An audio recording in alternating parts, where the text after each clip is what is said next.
बच्चू कडू यांनी दिलेला अल्टिमेटम थोड्याच वेळात संपणार। नागपुरात बच्चू कडूंचा महाएल्गार मोर्चा, तर उद्या महाराष्ट्र बंद होऊ शकतो, बच्चू कडूंचा इशारा।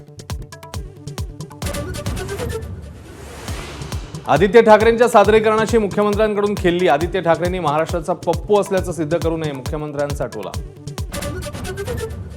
उद्धव ठाकरे स्वतःच अॅनाकोंडा, 25 वर्षांपासून अॅनाकोंडाचा मुंबईला विळखा। उपमुख्यमंत्री शिंदेंचा घणाघात। तर उद्धवजींना आयत्या बिळावरचा नागोबा म्हणायचं का, आशिष शेलारांचा खोचक सवाल। जैन बोर्डिंग व्यवहारात गोखले बिल्डरकडून मिळालेली 230 कोटींची रक्कम गोठवा, शिवसेना नेते रवींद्र धनगेकरांची मागणी।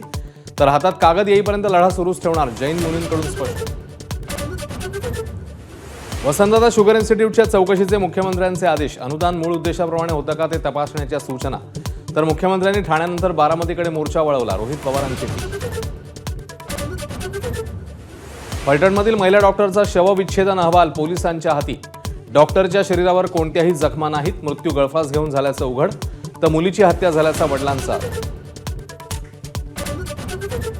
केंद्र सरकारच्या कर्मचाऱ्यांसाठी खुशखबर, 8व्या वेतन आयोगाला मंजुरी, 50 लाख कर्मचाऱ्यांना होणार फायदा।